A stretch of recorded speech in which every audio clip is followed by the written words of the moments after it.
você ficar por dentro dos últimos acontecimentos. Entrevistas, dicas culturais e diversão. No ar, Revista da CIA.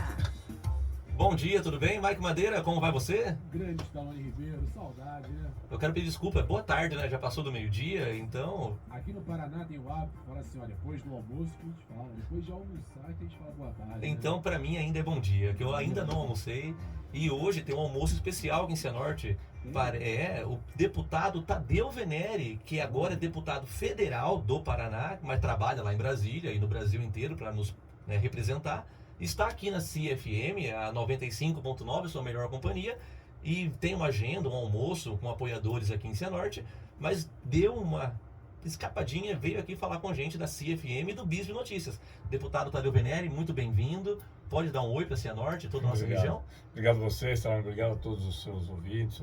Acho que é muito legal a gente vir para uma cidade tão boa quanto Cianorte, né? Eu sempre falo que Cianorte é uma cidade que se diferencia das outras, porque é uma cidade de um tamanho bom, porque nós temos toda a estrutura aqui, uma cidade de um clima bom para nós que somos de Curitiba. Esse clima aqui é muito bom, porque lá está chovendo hoje. Então é legal a gente ver sempre uma cidade como essa, sempre uma satisfação poder vir aqui. Obrigado pela oportunidade. Que legal. Pessoal, para resumir rápido, o deputado Tadeu Venere, ele era deputado estadual com muita experiência aqui no Paraná e agora está praticamente 3 meses, março, como deputado federal. Deputado federal Tadeu Venere, como que foi essa transição, de tanto tempo trabalhando pelo Paraná como estadual e agora sendo deputado federal? Eu fiquei 5 mandatos como deputado estadual, foram praticamente 20 anos. Desses 20 anos, 14 anos presidindo a Comissão de Direitos Humanos e 16 anos na Comissão de Constituição e Justiça. Então a gente acabou tendo um perfil que fez com que em um determinado momento, e esse momento foi agora em 2020 e já na sequência de 2022, nós tivéssemos uma reflexão que não dava mais para você continuar como deputado estadual. Aliás, eu já deveria ter saído em 2014, não quis. Aliás, 2012 não quis, 2014, depois 2018 também não. E agora eu cheguei a uma conclusão que eu saía candidato federal e não saía mais nada, porque não havia mais coisas que você pudesse ser desafiado dentro da Assembleia Legislativa, que aliás é um espaço muito bom, respeito muito, mas que era preciso mudar de áreas. Foi isso que me levou também a ser candidato e agora em Brasília fazer esse debate nacional.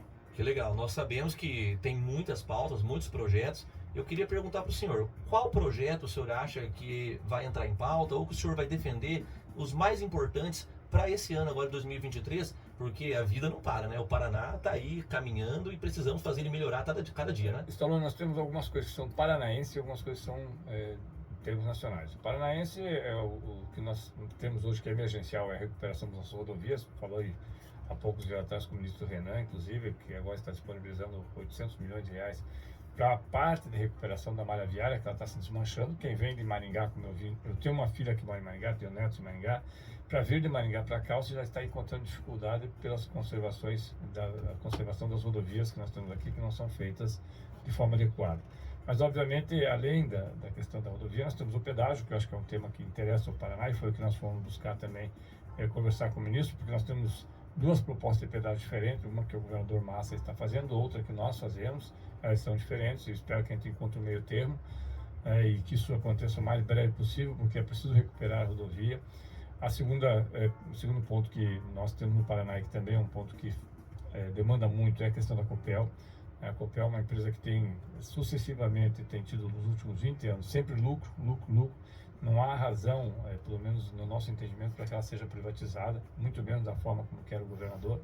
E em termos nacionais, acho que o tema que nós temos hoje, além das quase 12 MPs que devem ser votados, eu estou indo para Curitiba hoje à noite, eu saio 11h30 de Maringá, pego o ônibus 11h30, chego amanhã cedo em Curitiba. E já na segunda-feira, às 4h30 da manhã, eu vou para Brasília, porque nós temos 12 MPs para serem votadas nesses próximos 4 dias, segunda, terça, quarta e quinta. E essas MPs, elas dizem respeito a toda a reestruturação que foi feita no governo, desde os ministérios até o próprio PNAE, que foi feito por MP, então, Plano Nacional de Alimentação Escolar. Então é preciso que a gente, nesses 4 dias, nós vamos ter um trabalho muito intenso. Mas eu vejo que a pauta desse primeiro semestre que vai tomar conta do Congresso é a reforma tributária. A reforma tributária é algo que vem sendo prometido há mais de 20 anos no Brasil, e nos últimos 5 anos já tem sido motivo de debates tanto na Câmara Federal quanto no Senado, e que nós precisamos dar uma resposta. O Brasil hoje atravessa uma situação delicada, uma taxa de juros altíssima, não justificada. Nós não temos inflação de demanda, não tem um monte de gente querendo comprar. Ao contrário, nós temos uma retração, né? Nós estamos tendo um desaquecimento na economia de forma geral, nós estamos tendo uma redução na venda de veículos, o que é altamente preocupante, porque nós não estamos falando de veículos 0 km, nós estamos falando de toda a cadeia, né, que envolve, que isso significa veículo, significa peça, significa emprego, significa combustível. Então é preocupante.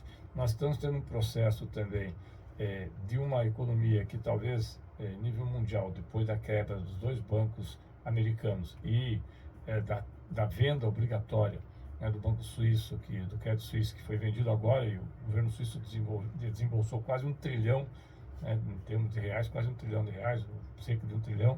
Isso significa que nós podemos ter um cenário internacional com dificuldades conjugado com um cenário nacional de dificuldades. Mesmo assim, eu acredito que o governo já teve uma série de iniciativas positivas. O aumento do salário mínimo, o PNAE, que é importante, agora o aumento das bolsas, a sinalização de que nós possamos ter novamente um plano de desenvolvimento, a retomada de construção do submarino atômico, tudo isso é importante, mas mais importante do que isso é nós mostrarmos para a população que o governo do presidente Lula, tem um objetivo muito claro, que é desenvolver o país, mas principalmente trazer condições de vida e condições que a economia possa crescer para os mais pobres. Nós sabemos que esse é o nosso papel. Então, no Congresso Nacional, esse será o debate desse semestre da reforma tributária, porque ela desonera uma série. Aqui nós temos produtores na área, por exemplo, de proteína animal, e temos muito, é o principal polo que nós temos, Cianorte é o principal polo na produção de confecções, e elas são extremamente oneradas. Você não consegue concorrer da forma como estão onerados os nossos produtos, concorrer, por exemplo, com a China. E não só a China, outros produtos também que chegam a um preço muito mais baixo, ainda que não tenha a qualidade que nós temos aqui em Cianorte. Então, a reforma tributária ela vem desembaraçar uma série de situações, são mais de 90 mil itens hoje. Hoje, para você pagar tudo em dia e estar, tem que fazer milagre. Eu espero que a reforma seja a nossa âncora nesse primeiro semestre e que o Banco Central promova uma redução na taxa de juros, porque senão a economia vai ser estrangulada nesses próximos 6 meses e aí nós vamos perder 2 anos pelo menos para recuperar. Que legal. Então, o deputado Tadeu Venere, agora deputado federal pelo Paraná, é também do Partido dos Trabalhadores, né? Tem aí uma facilidade de negociar com os ministros e com o presidente, já que é do mesmo partido. Esperamos que traga melhorias para o povo brasileiro, para o Paraná e para a Cianorte. Permita só, vocês têm aqui o consórcio, que aliás o estado inteiro tem, todos os estados têm, os consórcios do atendimento de emergência e urgência. E esses consórcios tiveram um grande problema porque os recursos foram cortados. Nos últimos 2 anos, eu não gosto de falar de governos anteriores, sabe, porque é uma impressão de choradeira, aquela coisa toda. Eu não costumo olhar pelo retrovisor, embora às vezes seja necessário para ver se não vem nenhuma carreta em cima da gente. Mas essa carreta que ficou da dívida, dos valores que não foram colocados, de você ter uma grande dificuldade para quase que a insolvência das nossas universidades e nos SAMUs também, ela trouxe uma consequência enorme. O Paraná, por exemplo, hoje está com 200 mil cirurgias eletivas para serem realizadas. É muita coisa. E nós tivemos com a ministra Nisa, eu estive com ela semana passada, era uma pauta que eu tinha também, junto com a ministra Nisa e com todos os responsáveis pelos SAMUs no Brasil inteiro, e tivemos uma sinalização extremamente importante. O governo vai colocar recursos para que a gente recupere os SAMUs. A saúde, hoje você veja que as emendas parlamentares, que é uma coisa que muita gente procura e é natural e legítimo que procure, 50% delas devem ser destinadas à saúde. Então, Cianorte não é diferente. 50% de tudo que tiver de emenda para a Cianorte, obrigatoriamente para a saúde tem que ser 50%. Isso sinaliza que nós possamos, talvez, ter um prazo de alguns anos, uma recuperação daquilo que nós já tivemos. O Mais Médicos, que é um programa que alguns têm questionamento, mas a verdade é que nós temos municípios que não tem ninguém para atender. E pior, alguns municípios que tentam contratar médicos e o valor é tão alto, não que ele não seja necessário, não seja merecido, mas a dificuldade do município contratar um médico por 20, 30 mil reais é enorme. Ele não se sustenta, então ele deixa de ter médico. E a mesma coisa acontece com outros segmentos. Então eu quero muito em Brasília trabalhar isso. Eu estou na Comissão de Direitos Humanos, até pela lógica que eu estava e na Comissão de Fiscalização, junto com ciência e tecnologia. Então, ciência e tecnologia, nós tivemos uma reunião com todos os reitores do Brasil agora, na quarta-feira, um café da manhã com todos eles, e eu apontei claramente, eu estou à frente da frente parlamentar, nós estamos constituindo frente parlamentar em defesa da universidade pública, porque a universidade pública quase acabou, no final do ano passado, nós tivemos um corte de 500 milhões de reais, falei com o reitor Ricardo Marcelo, que é aqui da Universidade Federal do Paraná, e no final do ano nós estamos assim, sem dinheiro para pagar luz, para pagar água, para pagar salário, para pagar bolsa, e isso se estende também à Universidade Estadual. Eu estive ontem aqui na Universidade de Maringá, eu tenho uma relação muito boa, até pela generosidade deles, não por mérito meu, mas pela generosidade deles, sempre tive uma relação muito boa com as universidades estaduais. E aqui a Universidade Estadual de Maringá tem blocos ali que hoje estão sendo condenados, porque estão há 20 anos e não tem nenhuma manutenção, não há banheiro na universidade. E a extensão que nós temos do curso aqui, por exemplo, aqui nós temos um curso de moda e design. Sim, contábeis e pedagogia também. Eu fico muito feliz de falar em moda e design, sabe? Porque quando você era criança ainda, isso sou. é uma coisa assim, né? Em 2002, 2003, o governador Lerner criou o curso de moda e design aqui. Em 2003, o governador Requião, por uma série de avaliações que fez, não entro no mérito, fechou 43 cursos no estado inteiro. E eu, como presidente da Comissão de Educação, à época, comprei a briga para reabrir os cursos. E um dos cursos que nós reabrimos foi justamente o moda design. Eu não entendo como uma cidade que é o polo de confecção tem um curso de moda design, isso vai fechar. Não precisa fechar, não vai. E nós conseguimos reabrir. Que legal. Então eu falo assim, os mandatos, quando são úteis, eles deixam marcas importantes. Quando não são úteis, ficam só passagem. Eu tenho, assim, uma felicidade muito grande de poder ter contribuído sem nenhum orgulho, sem nenhuma vaidade, mas contribuído de uma forma muito efetiva para que nós pudéssemos ter novamente o curso aqui em Cianorte, que eu sei que tem sido muito útil para todo mundo. Que legal. O deputado Tadeu Venere, né, está aqui participando conosco na CFM. Mike Madeira, tem pergunta? Fazer uma pergunta, deputado. Pois não. Assumindo aí como deputado federal, e eu tinha questionado também em algumas entrevistas, outros deputados que estão na esfera federal, a importância do Paraná no cenário nacional é enorme. Agricultura, fronteiras, enfim. O retorno não. Exatamente. Eu vejo que o Paraná, quando é discutido em nível federal, ele não se encontra na prateleira que deveria. Correto. Eu cheguei a perguntar para os deputados sobre isso. Será que nós teremos a oportunidade de colocar o Paraná na devida prateleira no cenário federal, não desmerecendo os estados, mas sim a importância que o Paraná precisa, até para que o próprio Brasil tenha um desenvolvimento melhor. O Paraná, no momento que ele tiver um cenário favorável, uma prateleira de discussão em Brasília, nós teremos um retorno como todo para todas as federações. Você também concorda com essa leitura? Plenamente. Eu tenho total acordo. Veja, o Paraná é um dos estados mais produtivos em todos os sentidos. Nós temos o segundo polo automobilístico do Brasil. Agora, a maior produtora de automóveis do mundo vai se instalar no Brasil. Não houve um movimento, eu acredito que houve um esforço, mas não houve um movimento efetivo para que nós trouxéssemos essa indústria, embora nós tenhamos uma planta que está hoje sendo usada pela Caterpillar aqui no Paraná, na região metropolitana. Não houve um esforço efetivo para trazê-la para o Paraná. Ela vai para a Bahia, no lugar onde ela forma. Então perdemos uma das maiores produtoras de automóveis do mundo. Nós aqui perdemos, cerca de 20 anos atrás, quando foram feitas as linhas poligonais, foram discutidas sobre o pré-sal, nós perdemos o pré-sal aqui porque o nosso litoral, por ser fechado, fica menor do que Santa Catarina, obviamente, mas nós teríamos que ter em linha reta muito mais produção de petróleo retirado do pré-sal que viesse em royalties para o Paraná do que nós temos, o que temos hoje, o que teremos. Nós perdemos a energia elétrica na Constituição de 88.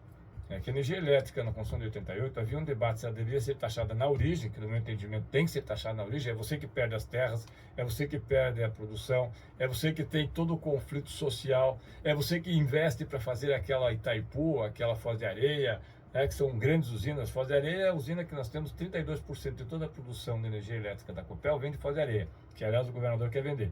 E é a segunda maior geradora de energia elétrica do sul do Brasil. Só que nós perdemos isso e não temos nada para compensar. Onde é que fica o ICMS de fato? Na ponta, né? Por que isso? Porque São Paulo, com toda a sua bancada, exigiu. Agora nós temos um debate para ser feito sobre o Porto Paranaguá, e aqui vocês estão numa região muito produtora também de cana, né? Eu estou numa briga muito grande, embora às vezes eu acho que as pessoas não entendam, porque o Porto de Paranaguá vai construir um novo berço que hoje é utilizado pelos sindicatos, eu não tenho nenhuma relação com os sindicatos, nenhuma mesmo, os sindicatos das empresas produtoras de álcool. Mas eles não podem perder a oportunidade que tem hoje de escoar sua produção de álcool, porque senão fica inviabilizada a produção de álcool do Paraná. Isso a gente tem que discutir. Nós já fizemos esse debate em alguns momentos, fiz com os sindicatos, fui até o ministro dos Portos, junto com a deputada Gleisi, requisitar que a empresa que ganhou a gente possa olhar, porque no meu entendimento foi um direcionamento para uma determinada empresa construir esse pier. Fomos atendidos, mas mais do que isso, fui à ANTAC. Semana passada eu dei entrada à ANTAC para anular o leilão. Tenho uma reunião com a ANTAC na terça-feira e eu não conheço absolutamente ninguém do setor produtivo de álcool. Então ninguém pode dizer que eu tenho interesse, porque o interesse é o Paraná. Agora veja, isso que você falou é tão verdadeiro. Nós estamos discutindo a reforma tributária. Tem um grupo discutindo a reforma tributária. Tem 3 representantes do Amazonas, nenhum do Paraná, nenhum do sul do Brasil. Opa, Então, como assim? pô, não tem ninguém. Foram, inclusive, ao presidente Lira, né, os representantes das bancadas do sul do Brasil foram ao presidente Lira. Olha, 3 do Amazonas, nada contra o Amazonas, mas o norte tem uma produção, ainda que tenha a Zona Franca, obviamente muito menor. Não estou discutindo se isso precisa ou não, acho que todo o Brasil precisa ser industrializado, porque como diz o ministro Renan, nós não temos pedágio no Nordeste porque nós não temos carga, e realmente não tem carga. A carga do sul do Brasil, e do Paraná especificamente, é imensa. Agora, você pega a Guaíra para cá, a Maracaju, a famosa Maracaju Paranaguá, é meio que um terreno na lua. Todo mundo sabe que tem, mas ninguém consegue tomar posse. Então, você está há 30 anos discutindo, aliás, me perdoe só, a ferrovia Maracaju Paranaguá, ou pelo menos a ferrovia Guaíra, Foz do Iguaçu, Cascavel, Paranaguá, e depois que deveria ser de Foz do Iguaçu, de Cascavel, Franço Beltrão, União da Vitória, e de União da Vitória voltando, né, ali pelo centro para chegar até Curitiba. O projeto é de 1898, 1900, até hoje, são mais de 100 anos, não sai papel. Então o estado do Paraná às vezes tem uma timidez que outros estados não têm. Eu não sei a que atribuir isso. Nós fizemos uma reunião com o nosso coordenador de bancada há algum tempo atrás, que é o deputado Toninho Vande, e acredito que é de Solidariedade. E nessa reunião que nós fizemos com o BRDE, nós estamos pleiteando que o Paraná, Santa Catarina e Rio Grande do Sul tem um fundo setorial. E isso é que tenha um percentual dos impostos que seja para esse fundo para investimentos com recursos subsidiados. Com uma taxa de juros de 13,5%, 13,75%, que acho que é a taxa de juros de hoje, e com um juro real de 8%, quem que investe, cara? Ninguém investe. Muito então nós caro, queremos que haja um fundo setorial com recursos, porque tem o fundo do Norte, tem o fundo do Nordeste. Minas Gerais tem uma produção de minério de ferro extremamente forte, e isso significa recursos também a um custo mais baixo. O Rio de Janeiro tem o petróleo, e São Paulo tem, o Rio de Janeiro e Espírito Santo, e São Paulo tem a sua indústria. E nós aqui ficamos com suco de laranja, ficamos com cana-de-açúcar, ficamos com soja, ficamos com frango, que são basicamente commodities. Não que não seja importante, mas a commodity em si é vender. Olha, nós vendíamos antes para o exterior, e eu falava ontem com alguns ex-funcionários da Sambra. Sambra tem ainda um grande terreno, que não é mais deles, né, aqui em Maringá, são 11 hectares. Nós vendíamos óleo de soja para fora. Nós vendíamos a soja já processada. Hoje nós estamos farelo, hoje nós vendemos muito pouco farelo, vendemos a soja em grão. E nós teve um período que nós importamos, tivemos que importar nesse período recente, ano passado, soja, nós, Brasil, importamos soja para poder esmagar, porque não tinha para esmagar para óleo. Então nós estamos vendendo água, estão ficando com todo o prejuízo ambiental, estão ficando aqui na região com todo o processo de contaminação, porque vai contaminar, o agrotóxico contamina rio, contamina a terra, estão mandando tudo embora. Então é preciso que eu acredito, né, e eu não gosto de individualizar, porque seria leviano, mas eu acredito que é preciso que nós tenhamos um grande esforço com o G7, com as centrais sindicais, com todos os grupos, para nós entendermos qual é o rumo do desenvolvimento do Pará. Eu, pessoalmente, aposto muito na tecnologia. O que desenvolve ciência e tecnologia é o que desenvolve, de fato, qualquer sociedade. E ciência e tecnologia é produzida aonde? Basicamente, na universidade pública, nos institutos federais e nas universidades federais. Se nós não tivermos claro isso, nós já deveríamos ter, estou me alongando muito, mas só para... Está ótima essa explicação. Nós já deveríamos ter, por exemplo, eu estive com todos os reitores de todas as universidades federais do Brasil na quarta-feira. todos, nós, as bancadas todas, no café da manhã que foi feito. Nós já deveríamos ter a produção de vacina brasileira contra a Covid. Sabe por que não tem? Aqui no Paraná, a Universidade Federal do Paraná começou a fazer o desenvolvimento, continua fazendo, precisava de 50 milhões de reais. Não conseguiu. 50 milhões de reais, 50 milhões de reais. Nós importamos vacina pagando 5 dólares, 6 dólares a dose. É muito mais caro, a dose. Então, você tem que botar a tecnologia, e tecnologia é cara. Tecnologia para desenvolver é caro, mas o custo dela não se compara ao benefício que ela traz. E eu acredito que esse salto tecnológico que nós temos que olhar hoje, né, para a quarta onda, para a quinta onda de tecnologia. Nós ainda estamos com os nossos telefones aqui, né, no 4, nós vamos ter o 5, que é a internet que chama de internet das coisas, né, internet que vai ter caminhões, vai ter carros, vai ter uma série de situações que você não vai mais ter pessoas. É preciso inteligência artificial, nós precisamos ter parques para desenvolver isso. Se nós ficarmos nesse, desculpe a expressão, mas só nessa timidez que ainda é colonial, se nós olharmos o Paraná, e nós temos um grande desenvolvimento do setor agropecuário, né, de ponta, mas com outras situações nós ainda estamos no século XIX. As nossas rodovias, as nossas ferrovias, o Porto de Paranaguá, que agora tem uma condição melhor de desenvolver, ainda está no século XIX em muitas coisas. Você hoje tem mais caminhões nas rodovias, caminhões mais pesados, não tem mais rodovias, não tem espaço, e não tem uma ferrovia. Vão lançar agora a nova Ferroeste, mas a nova Ferroeste vai demandar uns 40 bilhões de reais. Você acha que alguém vai tirar 40 bilhões de reais do bolso e investir para dali a 30 anos? Não tem, ninguém é mecenas, as pessoas precisam ter retorno. Quem pode fazer isso?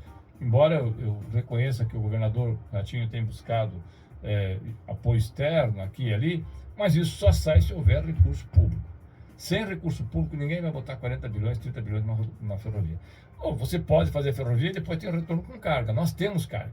O Paraná é um estado privilegiado. Ele tem carga, está numa região extremamente produtiva e eu diria que é muito significativa do ponto de vista geoestratégico. Guaíra é praticamente o centro da América Latina, do ponto de vista da geografia. No Mercosul também, né? Tem uma o Mercosul nós temos o maior produtor ainda, né, industrial que está aqui na Argentina, com todos os seus problemas. A Argentina é o maior parceiro, depois de China e Estados Unidos, é um dos maiores parceiros que nós temos comerciais. Então, agora, a indústria não pode ficar só em Curitiba. Eu sou de Curitiba, sou do União da Vitória, né, mas a indústria não pode ficar só em Curitiba e região metropolitana. A indústria não pode ficar só ligada em Maringá e em Londrina, porque aí as cidades menores vão ser esvaziadas, como estão sendo. Nós tivemos uma tragédia, desculpa, eu só saí aqui, fazer um parênteses, nós tivemos uma tragédia no dia 13 de junho de 1975-76, os 2 anos, que foi a geada, e depois na sequência aquela geada, né, que ela congela, uma geada que não fica aparente, mas que congela o caule, congela a raiz das plantas, que praticamente dizimou nossa produção de café de Santo Antônio da Platina até aqui, é aqui para frente. Isso significou alguns milhões de pessoas que do noite para o dia se viram praticamente sem pai nem mãe. Eu trabalhei 25 anos no Banco do Brasil, uma boa parte do crédito rural, e eu trabalhava em Palmas nessa época. Aí você perguntou, o que vai acontecer com aquele pessoal que recebeu aquela geada que queimou tudo, chamavam de geada negra? Eu não gosto do termo, porque não é isso, é uma geada diferente da outra, mas ele queimou tudo. Só não foi pior, e olha que eu não tenho nenhuma relação também com a pessoa, porque o Jaime Canet, na época, empenhou seu patrimônio para conseguir alguma recuperação. Mas as pequenas propriedades, que é onde você faz o PENAI, que é o Programa de Alimentação Escolar, de onde sai comida, praticamente acabaram. E aí as cidades, você tem hoje cidades aqui, como você falou antes no começo aqui, né? Jussara, que era para ser o centro aqui da região noroeste, que é uma cidade que ela foi minguando. Você tem cidades pequenas, Santa Isabel do Ivaí, que tem uma belíssima praça. A praça é uma cidade de 50 mil habitantes, mas eles têm 5, 10 mil, porque a cidade foi diminuindo. Depois de Guaíra, houve alguma coisa, mas Guaíra poderia ser um polo, Guaíra que está aqui a pouco mais de 100 e tantos quilômetros, poderia ser um polo, inclusive, de importação com Porto Livre. Agora, isso é preciso que a política do Paraná se coloque. Se a gente ficar olhando para os anos 50, nós vamos viver nos anos 50. Então, pleno acordo com você. Perfeito. É o pensamento que nós temos, por isso que eu estou nessa pauta, com o presidente federal, para tratar isso. quais são as pautas que o Paraná tem pro Paraná. Correto. Federal. Correto. Claro, o Estado Federal tem que pensar no conjunto também, mas qual é a pauta do Paraná? Eu sempre penso assim, o deputado federal ele tem uma abrangência, até pela natureza da Câmara, óbvio, né, e do Senado, os senadores, nacional. Mas o nacional é o geral. Agora, eu sempre acho que nós temos que partir do específico para o geral, e não do geral para o específico. O específico é o Paraná. Você tem que desenvolver aqui, porque afinal de contas você foi eleito para representar o povo do Paraná. Para o geral, que é a União, de forma geral, claro que nós temos que olhar, mas você tem que olhar o específico, você tem que trazer as coisas para o Paraná. E é nesse sentido que nós temos feito alguns movimentos para que as universidades, nós temos que aumentar as nossas universidades, nós temos que aumentar nosso centro de pesquisa.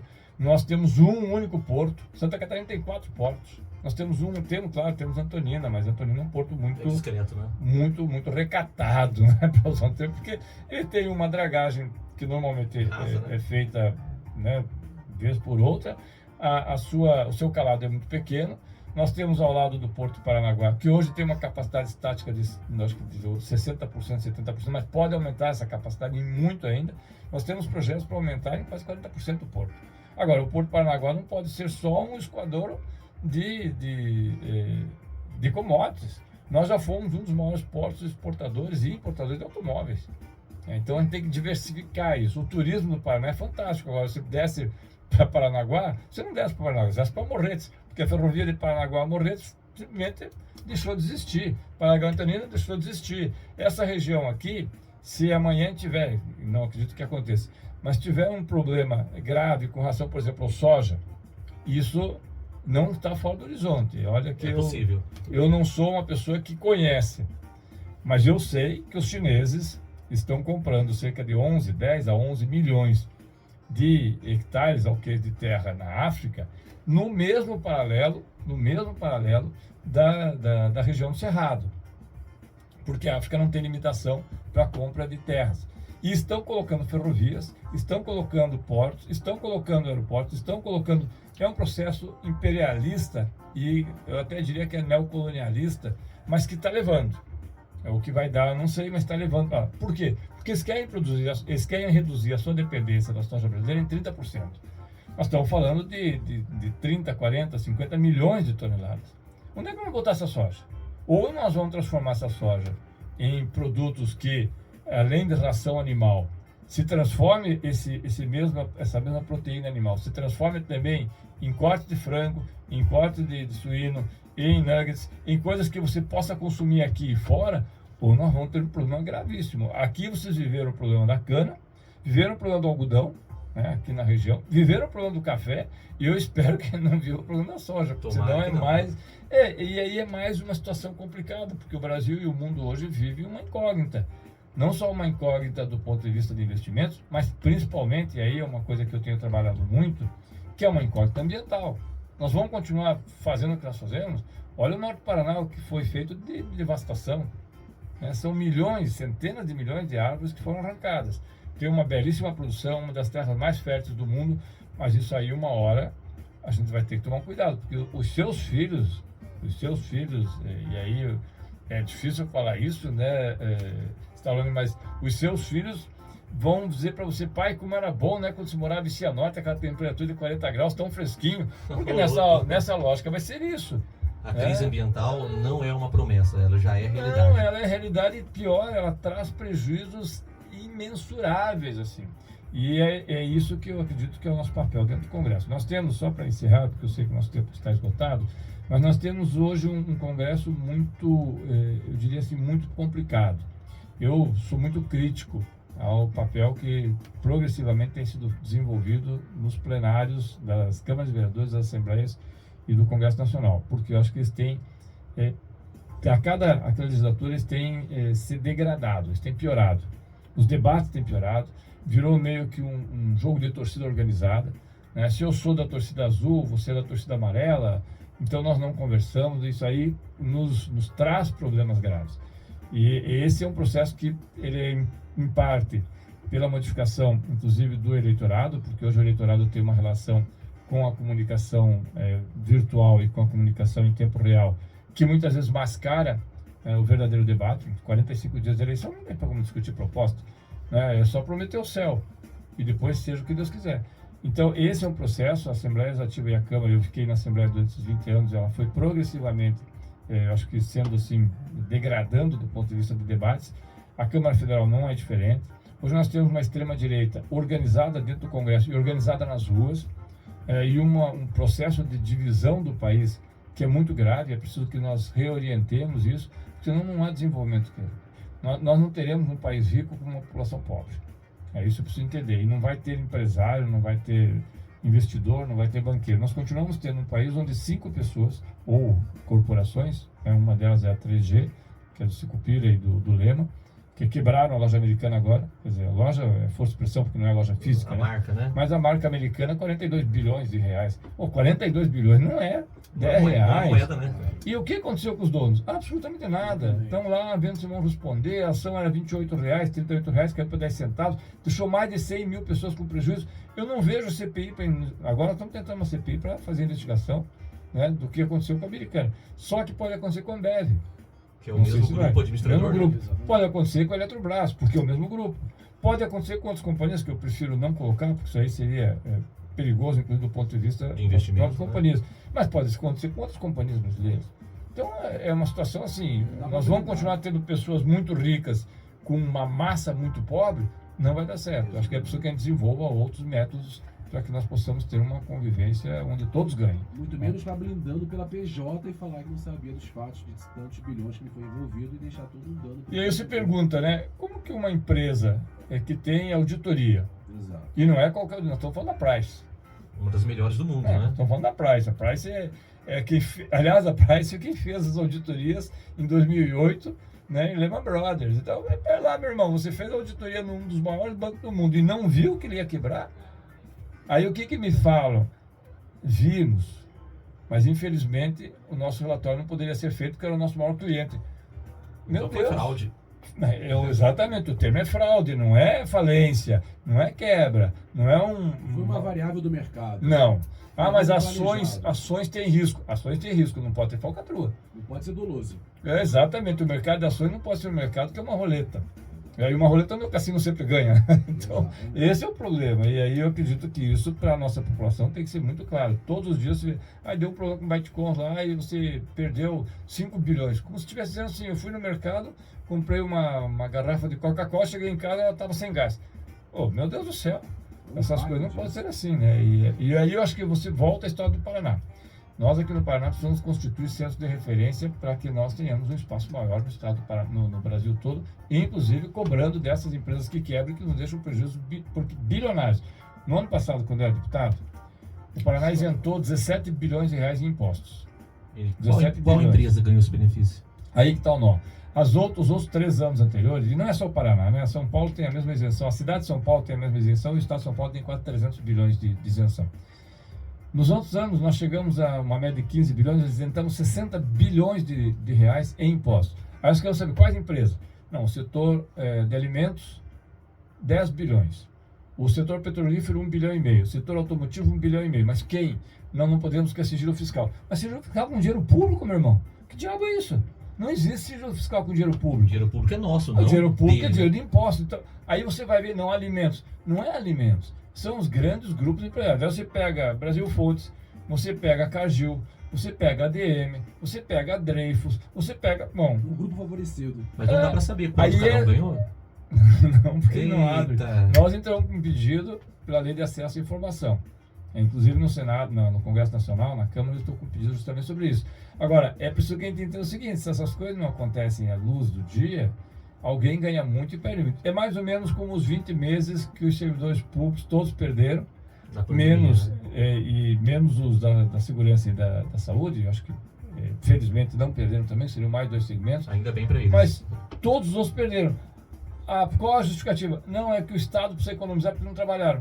Escute, quem não conhece professor que durante a pandemia trabalhou e trabalhou muito mais? Quem não conhece o pessoal aqui da Emater, que fez pesquisa, ou que está... Todo mundo trabalhou, mas nessa hora o Estado é o seguinte, não, isso aqui não pode. Agora, quando é para isentar, aí o Estado pode e não pode contar. Aí a coisa não vai funcionar, né? Se botar 17 bilhões na mão de quem ninguém sabe, E não rola, né? Esperamos, né, deputado Tadeu Venere, que essa informação seja pública, porque é dinheiro Se público. for, eu trago para vocês. Com certeza. A gente mais ou menos, Stallone. Tomara que não tenha 100 anos de sigilo, né? Tomara que não. É mais ou menos como a história das emendas. Eu estou solicitando a uma pessoa da nossa assessoria que levante todas as emendas, aquelas ditas emendas da RP9, que é a emenda do relator, todas as emendas, para quem foi, quanto foi, quem recebeu e se executou.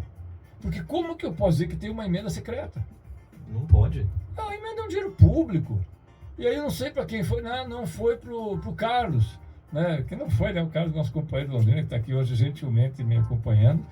Mas foi pro Carlos. O que o Carlos fez? Ele fez um asfalto de 8 quilômetros, como o ministro lá, né, das comunicações, 8 quilômetros na frente da sua fazenda. Ah, mas tinha outras fazendas também que se beneficiavam. Mas então todo mundo tinha que saber. Porque foi discreto e secreto, né? Então, eu estou totalmente contra esse tipo de sigilo, inclusive contra o salário do deputado. Eu acho que o deputado tem que botar o seu salário lá, os assessores têm que botar o seu salário. Afinal, se ganha. Ah, mas vão questionar? Vão, claro que vão. Então, você ganha para isso. Eu recebo lá, acho que 30 e tantos mil reais, que eu sempre digo que é muito mais do que eu acho que o deputado deveria receber. Recebo 30 e lá vai bordado reais. Tenho 100 e tantos mil para contratar pessoal, tenho mais 100 mil para fazer ressarcimento de despesa, tenho 4 passagens por mês para ir e voltar para Brasília. Se eu não quiser contar isso, então eu quero fazer o quê? Então que eu não seja deputado, que eu fique em casa. Eu trabalhava no Banco do Brasil, lá ninguém precisa saber do meu salário, né? Que eu fique em casa cuidando da minha vida. Agora, quando eu venho para a vida pública, eu sou obrigado a contar o que faço. Um dia eu falei que eu fui contra a aposentadoria dos deputados aqui no Paraná. Foram 52 votos a 1. Foi o dia que minha mãe foi mais elogiada. 52 falaram, por que você é contra? Porque não é legal, cara. Eu não tenho que ter eu sou aposentado do INSS. Eu não tenho que ter aposentado como deputado. Por que deputado tem que se aposentar com 30 mil por mês? Enquanto o Stallone aqui rala a vida inteira e no final da vida vai lá ter um salário mínimo. E aí faz uma reforma da Previdência com a sua mulher. Você morre, sua mulher não pode receber pensão porque ela já é aposentada. Estas distorções que me incomodam, porque há grupos de poder que tomam conta de áreas do orçamento. E aí essas distorções todas que acontecem que nós estamos falando aqui.